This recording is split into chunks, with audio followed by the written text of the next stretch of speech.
이거 모르시면 절대로 투자 세계에서 성공을 할 수가 없습니다. 안녕하세요, K입니다. 오늘은 프로스펙트 이론에 대해서 설명과 그 프로스펙트 이론을 극복하는 방법에 대해서 설명드리려고 합니다. 프로스펙트 이론이랑 간단히 설명드리자면 인간의 행동이 불합리하다는 걸 증명한 이론인데요. 이렇게 말씀드려도 되게 와닿지가 않을 겁니다. 그러니까 제가 지금부터 간단한 예시를 드릴 테니까 한번 봐주시기 바랍니다. 자, 여기 두 가지의 예시가 있습니다. 이 A라는 선택지는 100% 확률로 100만원을 받을 수 있고요. 이 B라는 선택지는 50% 확률로 200만원을 받을 수 있고 50% 확률로 0원, 아무것도 받지 못합니다. 이랬을 때 여러분들은 어떤 걸 선택하시나요? 아마 대부분의 사람들은 이 A를 선택하는 사람들이 많을 겁니다. 자, 그러면 이번 선택지는 어떨까요? 이번에는 빚이 200만원 있다는 가정하에 A라는 선택지는 빚 100만원 탕감, 반 탕감해주는 것과 B라는 선택지는 50% 확률로 200만원, 빚 전부 탕감해주는 것과 여기 50% 확률로 0% 아무것도 일어나지 않는 선택지가 있습니다. 이런 경우에는 대부분의 사람들이 아마 B를 선택할 건데요. 이게 바로 프로스펙트 이론입니다. 간단히 설명을 드리자면 사람들은 눈앞에 이익이 있으면 그 이익이 사라지는 리스크를 회피하는 걸 최우선시합니다. 하지만 반대로 손실이 눈앞에 있을 때는 그 손실 자체를 회피하려고 하는 경향이 있습니다.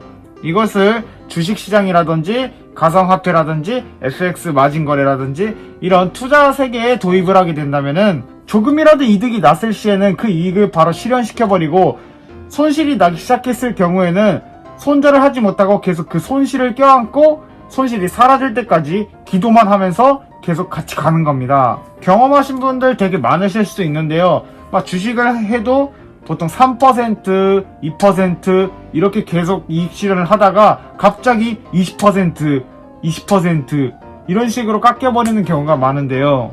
이게 전부 프로스펙트 이론을 극복하지 못했기 때문입니다. 이 프로스펙트 이론을 극복하지 못하면은 이득이 난다 해도 그 손실의 금액이 이득이 난 금액보다 훨씬 크기 때문에 절대로 결과적으로 봤을 때 1년이 지났든 2년이 지났든 절대로 이득을 볼 수가 없는 구조예요, 이게. 물론 잘 이걸 극복하시고 이득 길게 보시고 손절은 금방 하시는 분들 계실 수 있지만 그렇지 못하신 분들은 제일 먼저 프로스펙트 이론을 극복하시는 법을 아셔야 됩니다. 그래서 오늘 제가 프로스펙트 이론을 극복하는 방법을 몇 개 소개를 시켜드릴 건데요. 첫 번째는 리스크 리워드를 처음에 정하는 겁니다. 뭐 주식이든 비트코인이든 FX든 다 똑같아요. 결국엔 다 똑같은데요. 예를 들면 주식 같은 경우에는 뭐 여러분들 하시는 방법 여러 가지 방법이 있으시겠지만 이것저것 자기가 평가를 해서 들어갔을 시에 나는 이 종목에서 이 회사에서 적어도 10%는 먹고 빠진다라고 가정을 했을 시에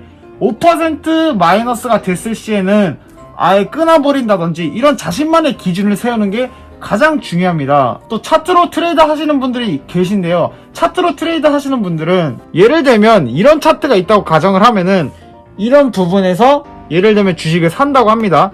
여기서 이런 부분에서 산다고 하면은 적어도 이 저점 밑으로 오는 순간 끊어버려야 됩니다. 여기서 안 끊고 계속 가지고 계시는 분 계시는데 이게 이렇게 올라가지 않고 여기서 쭉 떨어지는 경우가 있기 때문에 무조건 자기만의 기준을 정하고 사셔야 된다는 겁니다. 주식이든 FX든 비트코인이든 다 똑같아요. 그리고 중요한 건 계속 진짜 장기로 투자하시는 분들이 아니면은 언제까지 갖고 있어도 소용이 없어요. 이게 결국에는 올라갔다 떨어졌다 하는 게 차트이기 때문에 예를 들면은 여기서 샀다고 가정을 하면은 이 부분, 이 전에 있는 고점 여기까지 오면은 팔아야겠다. 이 정도 이득을 보고 여기 이 정도 오면은 끊어야겠다. 이 리스크 리워드 1대2 정도. 이게 가장 중요하다는 겁니다. 이거를 꼭 잘 지키셔야 되는데요. 이 리스크 리워드 어디서 자기가 이익 실현을 하고 어디서 손절을 하고 빠져나와야 할지 이 기준을 자신만의 기준을 정확히 정하셔야 된다는 겁니다. 두 번째는 여러분들이 이익 실현을 할 때랑 손절을 할 때 이 기준점을 금액의 기준이 아닌 차트를 보고 결정을 하셔야 된다는 겁니다. 보통 투자라는 게 금액이 상당히 중요하지도 하지만 금액으로 사람이 벌벌 떨면서 이 조금 1%, 2% 움직일 때마다 심장 막 쿵쾅쿵쾅거리고 1% 바뀌었다고 잠도 못 자고 계속 이제 밤새우면서 보고 이런 거는 진짜 소용이 없다는 소리입니다. 자신만의 철학을 가지고 자신을 믿고 그 자신의 정보라든지 그것을 차트에 대입을 해서 어디까지 이 정도의 예상을 하고 그 예상대까지는 당연히 그냥 버티시는 겁니다. 버티기보다는 그냥 당연히 투자죠. 가지고 있는 거죠. 계속. 근데 1% 올랐다고 엄청 바로 한강뷰다 이러고 있고 1% 떨어졌다고 한강물 온도 체크하고 있고 이거는 안 된다는 겁니다.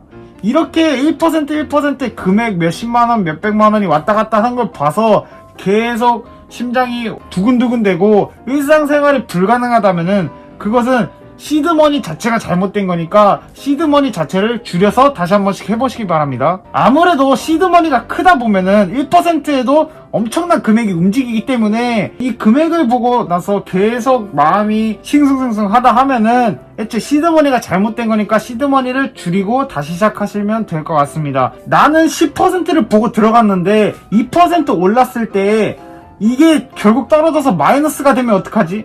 이 2%라도 금액이 어마어마한데 이거 2%면은 한 달 직장인 월급인데 이러면서 바로바로 팔아버리고 10% 보고 들어갔으면은 적어도 이 리스크는 5%, 10% 봤을 거 아니에요.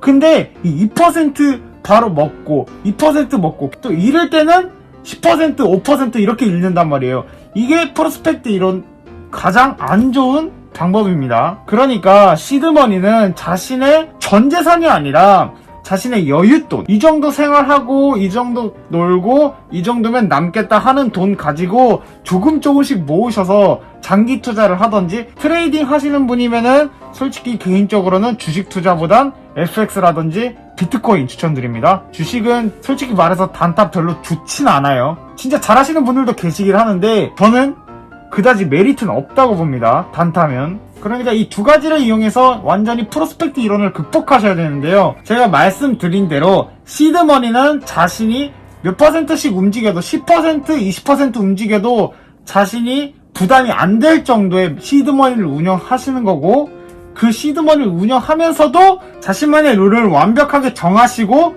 무조건 들어가셔야 됩니다. 그게 주식이든 비트코인이든 뭐가 됐든 전부 다 그래요. 자신만의 룰을 정하고 진짜 기계적으로 행동하셔야 됩니다. 자, 그럼 오늘의 이야기를 정리를 해드리면은 시드머니는 자신의 전 재산이 아니라 자신이 운용할 수 있는 금액, 자신 생활비, 유흥비 이것저것 빼고 나서 진짜 자신이 투자해서 10%, 20% 잃어도 그다지 큰 손해가 없는 그런 금액을 가지고 운영하셔야 프로스펙트 이론에 빠지지 않고 10%든 20%든 자신이 정한 룰을 가지고 그대로 실행을 할 수 있기 때문에 무조건 시드머니는 자신이 운용할 수 있는 금액으로 하시길 추천드립니다. 물론 이 프로스펙트 이론을 극복한다고 모든 이들이 성공을 하는 건 아니지만 프로스펙트 이론을 극복하지 못하면 성공을 하지 못한다는 게 전제하에 들어갑니다. 그러니까 여러분 모두들 프로스펙트 이론 극복하셔가지고 이익은 크게 손실은 적게 보셨으면 합니다. 오늘도 감사드립니다.